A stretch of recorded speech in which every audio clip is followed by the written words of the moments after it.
নিজেদের দল বানিয়ে নিয়েছে। এবার দেখ না কিভাবে ওই লোকজনকে নাকানি চোপানি খাওয়াই। হ্যাঁ, আমাদের দল মানে তো ওই সবেদর নীলমণি পেঁচো ডাকাত, ওর উপরে আমার কোনো ভরসাই নেই। আরে বিশ্বাস আর ভরসা এই দুটোই তো আমাদের কাছে আছে নাকি? শোন, আমি পেঁচোকে একটা কাজে পাঠিয়েছি। যদি পেঁচো এই কাজটা করতে পারে তাহলে আমাদের রোজগারও হবে, প্রতিশোধ নেওয়াও হবে। আরে কোথায় পাঠিয়েছি সেটা বলবি তো? মন্ত্রী মশাইয়ের বাড়ি।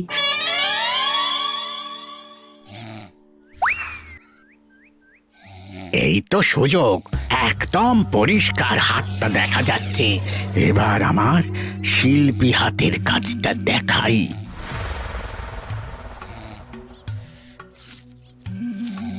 চোর চোর চোর চোর! কোথায় কোথায় চোর? আমার গলার হার টেনে নিয়ে পালালো।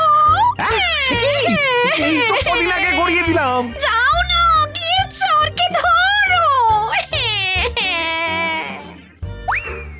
ওই তো দেখা যাচ্ছে। এই বেটা দাঁড়া বলছি, হাতে পেলে না পিঠ গরম করে ছেড়ে দেবো। হাতে এলে তো এই এই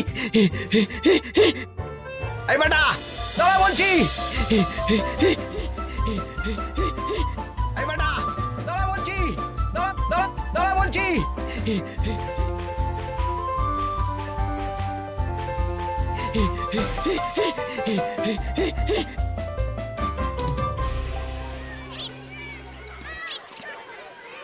দুপুরে একটু খেয়ে ঘুমোবো তার জন্যই।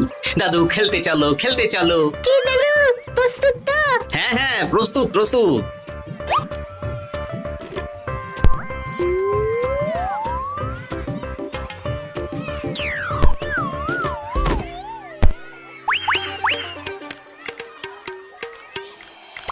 আরে আরে, এ তো পিছু ডাকাত। ধরো বেটাকে, ধরো ধরো। আমার গিন্নির গয়না চুরি করে পালাচ্ছিল, ওর ট্যাকেই পাওয়া যাবে। ধরো। এটা মন্ত্রী মশাই? হ্যাঁ এটা। চোর ধরা পড়েছে, এটাই বড় কথা। শুনুন, এখন একে রাজবাড়ি নিয়ে যাই, কাল এর বিচার হবে।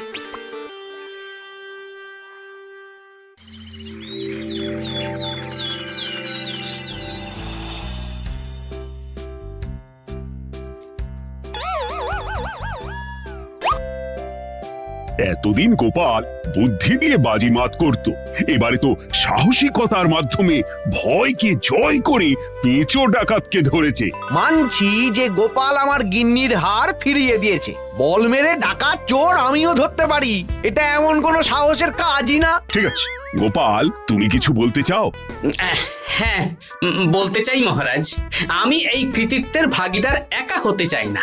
কারণ ন্যাপলা বলটা করেছিল বলেই আমি চালিয়ে খেলেছিলাম, আর ওই বল সোজা গিয়ে পড়ে পেঁচোর মাথায়। আর পেঁচু ডাকাত অক্কা যায়। এই তো সাহসিকতা, তুমি তো ওখান থেকে ভয়ে পালিয়ে যাওনি। আমি আবার বলছি, তোমার মতো সাহসী লোক যতদিন কৃষ্ণনগরে আছে ততদিন আমি নিশ্চিন্ত।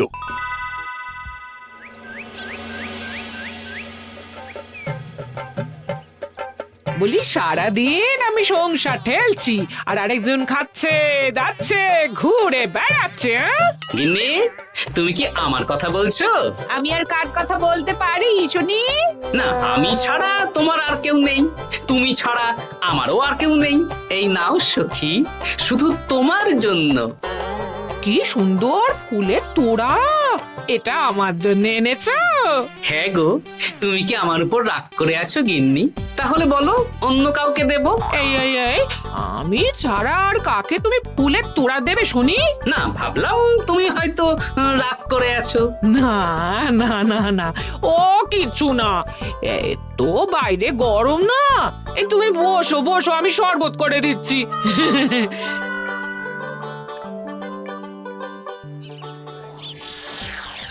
পুরো পরিকল্পনাটাই গোপাল চৌপাট করে দিল। এবার তাহলে কি করবি? ভাবতে হবে ভাবতে হবে। পেঁচো ধরা পড়েছে বলে তো আর আমরা হাত পা গুটিয়ে বসে থাকতে পারি না। না, ঠিক বলেছিস, অন্য কিছু একটা করতে হবে। গোপাল গোপাল গোপাল, এই গোপাল আমার কপালটা পুড়িয়ে দিল। সবার সামনে মহারাজ গোপালকে পুরস্কার দিচ্ছে। উফ, তোমার মনে এখনো অস্বস্তিটা কিসের? সমস্যাটা কোথায়? আমিও তো এরকমই একটা সুযোগ খুঁজছিলাম, যেখানে গোপালের মতন একটা সাহসিকতার কাজ করব, আর মহারাজ আমার প্রশংসায় পঞ্চমুখ হয়ে উপহার দেবেন, আর সবাই হাততালি দেবে। মহারাজকে গিয়ে বলো গোপাল সামান্য একটা বল মেরে সাহসিকতার সম্মান পেয়ে গেল, তাই তুমিও একটা কিছু করে দেখাতে চাও। ঠিক বলেছো, আমাকেও এরকম কিছু একটা করে দেখাতে হবে। হাত গুটিয়ে বসে থাকতে পারবো না। হ্যাঁ হ্যাঁ, এমনিতেই ইদানিং তুমি 4 হাত থেকে 2 হাত হয়েছো। কি বলতে চাইছো কি তুমি? আসলে এতদিন তোমার আরো 2টো হাত বটা আর ঘটা তোমার সাথে তালে তাল মিলিয়ে কাজ করতো, এখন তো ওরাও নেই। নেই না, ওই আপদ দুটোকে বিদেয় করে দিয়েছি। হ্যাঁ, দিন দিন লোভ বাড়ছিল, জীব লম্বা হয়ে যাচ্ছিল। বেশ, তাহলে কালকে মহারাজকে বললো তোমার মনের কথা। কালকেই বলবো।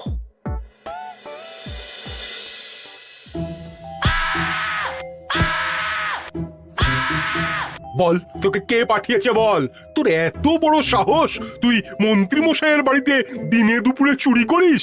বল। বলছি আমাকে ঘটাদা পাঠিয়েছিল। মন্ত্রী মশাইয়ের দল থেকে বেরিয়ে বটাদা আর ঘটাদা একটা নতুন দল খুলেছে, আমি ওই দলে যোগদান করেছি। আচ্ছা, এই ব্যাপার। বেটাদের একবার হাতে পাই।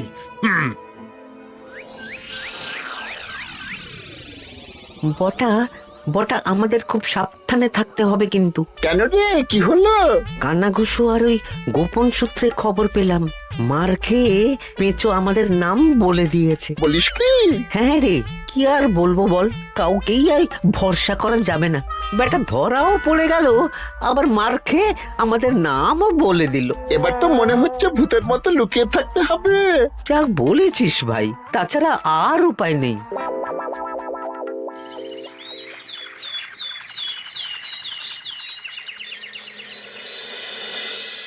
মহারাজ, আজ আমি সুবিচার চাই মহারাজ। কেন মন্ত্রী মশাই, আপনার উপরে আবার অবিচার কখন হলো? হ্যাঁ মন্ত্রী, তুমি কি সুবিচার চাইছো বলো?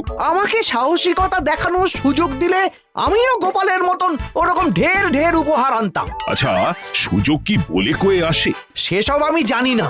আমিও ছোটবেলায় অনেক সাহসিকতার কাজ করেছি, তবে কোনো পুরস্কার পাইনি। আর গোপাল কিছু করলেই ওকে আপনি উপহার দিয়ে দেন। তা তুমি কি সাহসিকতার কাজ করেছিলে ছোটবেলায়? আমি একবার মামার বাড়ি গেছিলাম, তো একদিন মামার বাড়িতে হঠাৎ ডাকাত পড়ে।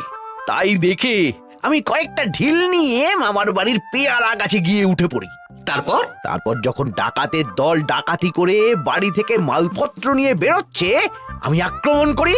দুম দাম দুম দাম দুম, ব্যাস, ডাকাত ধরা পড়লো। বেশ ভালো তো। হ্যাঁ, কিন্তু সেদিন কোনো উপহার বা সাহসিকতার পুরস্কার পাইনি। পুরস্কার দিতে হলে আমাকেও দিতে হবে, কারণ আমি প্রথম পেঁচো ডাকাতকে ধাওয়া করেছিলাম। যদি না উপহার পাই তাহলে আমি ঝামেলা করব। কিন্তু হঠাৎ করে কোনো কৃতিত্ব ছাড়া তো আর কাউকে সাহসিকতার পুরস্কার দেওয়া যায় না। তার আগে কিছু সাহসিকতার কাজ করে দেখাতে হবে, তারপর বিচার বিবেচনা হবে, তারপর তাকে সাহসিকতার পুরস্কার দেওয়া হবে। তাহলে আমাকেও কোনো সাহসিকতা দেখানোর সুযোগ দিন মহারাজ। মন্ত্রী মশাই শুধু একা সুযোগ পাবেন কেন, আমিও দেখিয়ে দিতে চাই আমি কতটা সাহসী বাহাদুর মানুষ। ও বাবা, রাজবৈদ্য সুযোগ পাবে আর আমি কি বসে বসে হাত কামড়াবো? আমিও সুযোগ চাই। তা তোমরা কিভাবে সাহসিকতা দেখাবে শুনি? দেখুন মহারাজ, মানুষ সাধারণত কয়েকটা ব্যাপারে ভীতু, যেমন হিংস্র জন্তু জানোয়ার, সশস্ত্র ডাকাতকে ভয় পায়, আর আর আর ভূতের ভয়। হ্যাঁ, আমার তো মনে হয় সাহসিকতার পরীক্ষা করার জন্য এই তিনটের মধ্যে যে কোনো একটার সাথে মোকাবিলা করতে পারলেই বোঝা যাবে কে কত সাহসী। এটা তোমরা ঠিক বলেছো, কিন্তু ব্যাপারটা হলো জঙ্গলের পশুরা জঙ্গলে যেমন আছে থাকুক, ওদের নিয়ে নাড়াঘাটা করার দরকার নেই। ডাকাত তো গোপাল ধরেছে, এখন পড়ে থাকলো ভূত। মহারাজ, আপনি তাহলে ওই ভূতুড়ে বাড়ি খুঁজুন, তারপর সবাইকে ভূত ধরে আনতে বলুন। দেখি, মন্ত্রীর আবদার মেটানোর জন্য তো তাই করতে হবে।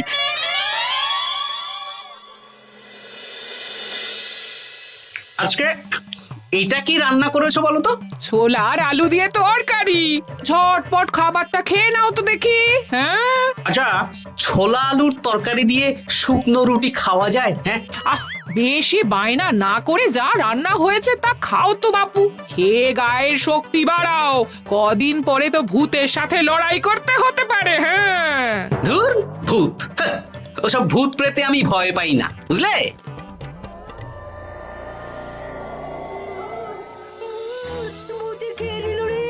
কি ভয়ঙ্কর! মহারাজ বাঁচান, বাঁচান! মহারাজ উপরে পায়চারি করছেন, কোথায় ভূত? আমি মহারাজের সঙ্গে দেখা করতে চাই। আচ্ছা আচ্ছা, উপরে যান।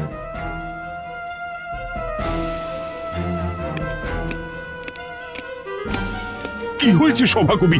রাতের বেলা হঠাৎ আর তোমার চোখ মুখের অবস্থা এরকম কেন? মহারাজ, কৃষ্ণনগরে ঘাটপাড়ের ভূত আমার সর্বস্ব লুট করে নিয়েছে মহারাজ। ধুর, কি যা তা বলছো তুমি? সত্যি বলছি মহারাজ, আমি আমার একটা কাজে নদী পেরিয়ে ওই পাড়ে গিয়েছিলাম। একটু আগে এই পাড়ে এসে নৌকো থেকে নেমে ঘাটের সামনে থেকে একটা গরুর গাড়িতে উঠি। তারপর কিছু দূর আসতেই একটা পোড়ো বাড়ির সামনে গাড়োয়ান গাড়ি থামিয়ে বলে আর যাবে না।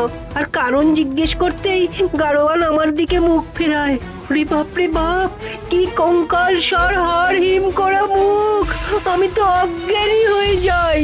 কিছুক্ষণ পর জ্ঞান ফিরলে দেখি আমি রাস্তায় পড়ে আছি, আর আমার সাথে থাকা থলেটাও নেই। তাহলে বলতে চাইছো তোমার থলে ভূতে চুরি করেছে? সেসব আমি জানি না মহারাজ, কিন্তু আমি আমার থলে ফেরত চাই, আর ওই ভূতের শাস্তিও চাই। দিন না। এই সেরেছে, আজ সকালেই রাজসভায় ভূত নিয়ে আলোচনা হলো আর রাতেই ভূত দেখা দিল। এবার ভূতকে আবার কে ধরবে? মহারাজ, আমার থলেতে অনেক দামি জিনিসপত্র ছিল। ঠিক আছে সভাকবি, তুমি এখন বাড়ি যাও, আমি দেখছি কি করা যায়। এই সুযোগে মন্ত্রী, জ্যোতিষী, পণ্ডিতদের সবার একবার করে সাহসিকতার পরীক্ষা নিয়ে নেব।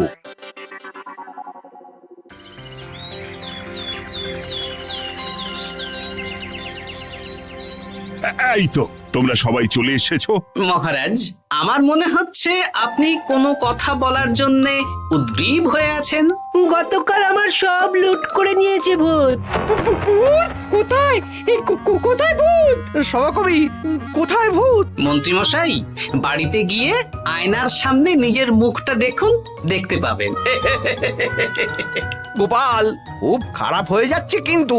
ওসব খারাপ ভালো পরে হবে। আর মন্ত্রী, বৈদ্য, জ্যোতিষী, তোমরা কালকে বলছিলে না তোমরাও সাহসিকতা দেখানোর সুযোগ চাও? তাই ভূত ধরে দেখাতে পারলেই তোমাদের আমি পুরস্কৃত করব। কিন্তু মহারাজ, ভূত কোথায় পাওয়া যাবে? গতকাল রাতে ঘাট পাড়ি এক গাড়োয়ানের গরুর গাড়িতে চাপতেই তোমরা ভূত দেখতে পাবে। প্রথমে মন্ত্রী, বৈদ্য, জ্যোতিষী, তোমরা চেষ্টা করে দেখো। যদি ভূত ধরতে না পারো তখন গোপাল যাবে, আর যে বা যারা ভূত ধরে আনতে পারবে তাকে বা তাদেরকেই আমি পুরস্কার দেব। আমার কারো সাহায্য লাগবে না মহারাজ, কিন্তু আপনি এত করে যখন বলছেন, না হয় বৈদ্য আর জ্যোতিষীকে নিয়েই যাব। দেখবেন আমরাই ভূত ধরে আনবো। আমরা বীর, আমরা সাহসী। ওসব ভূত ধরা গোপালের কম্য নয়।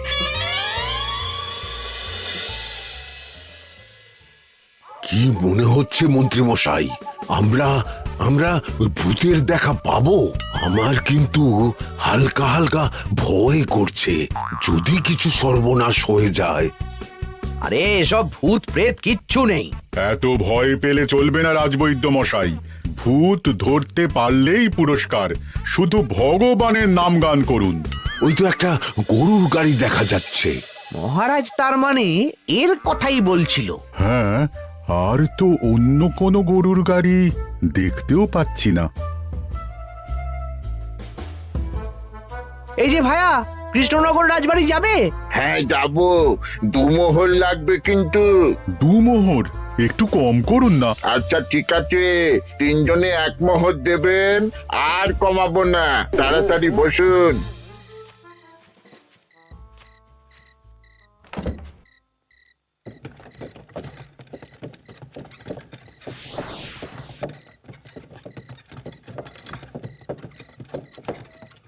দূর দূর, এতক্ষণ কোনো ভূতই নেই। সভাকবি যে কি দেখে ভয় পেয়েছে কে জানে। অকারণে এক মোহর লোকসান। সত্যি আমরা অকারণে সাহসিকতার পরীক্ষা দিতে এলাম।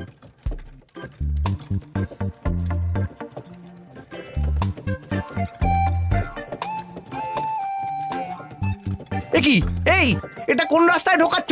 আরে রাজবাড়ি তো এইদিকে না। এটাই তাড়াতাড়ি যাওয়ার রাস্তা।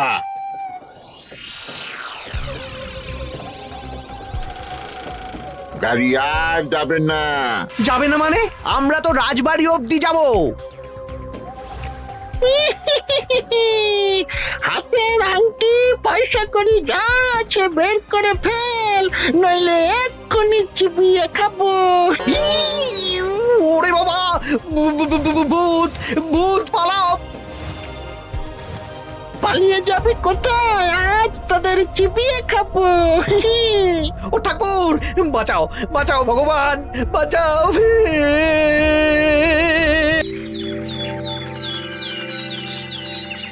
মহারাজ মহারাজ, আমাদের লুট করে নিল।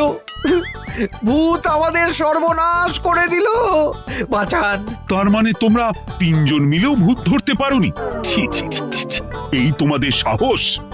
আমরা কি করে জানবো মহারাজ যে আসল ভূত আছে? গোপাল, ব্যাপারটা কিন্তু খুবই সমস্যার। এরকম পর পর রাতে দুটো ভুতুড়ে ঘটনা হলো। তুমি দেখো না যদি কিছু করতে পারো। আচ্ছা মহারাজ, দেখছি।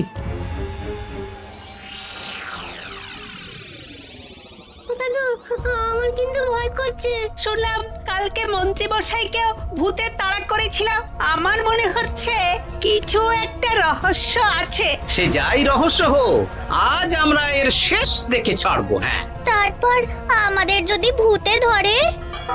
তোরা কোনো চিন্তা করিস না, সব ওষুধ আমি এই থলে করে নিয়ে এসেছি। হয়তো ঘাটের কাছে একটা গরুর গাড়ি দেখা যাচ্ছে। ভাই, দক্ষিণ পাড়া যাবেন? হ্যাঁ যাবো, 2 মোহর লাগবে। বেশ, চলো চলো। এত রাতে তো গরুর গাড়ি রাস্তাঘাটে চলে না, তাই বাধ্য হয়ে ঘাটের এদিকে এলাম।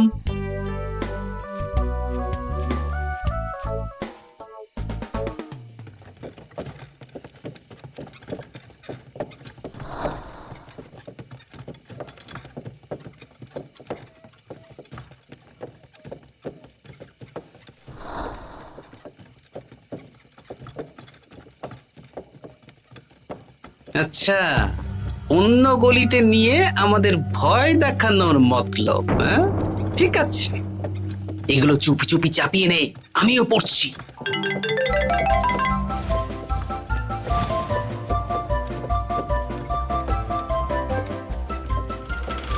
আর গাড়ি যাবে না। সাথে যা আছে সব দে, নইলে চিবিয়ে খাবো। তুই কে রে? তোকে সব দেব? ভূত বাঁচাও বাঁচাও। তুই কি ভেবেছিস? তুই নকল ভূত সেজে লোকেদের ভয় দেখাবি, আর আমরা চুপচাপ বসে থাকবো? তোর পাপের ঘোড়া পূর্ণ হয়েছে, আজ কেউ তোকে বাঁচাতে পারবে না। এবার মজা সামলা। চলে গেল রে, চলে গেল রে, সাড়ে চলে গেল। কি চুল করছিস বাচ্চা? তুই আয়। চলে গেল রে, চলে গেল রে, সাড়ে চলে গেল। এই ঘটাকে ডাকছিস মানে? তুই মানুষ বটা। ওরে বাবা রে, বাঁচা। তোদের ধরে নিয়ে যাব, কাল সকালে বিচার হবে।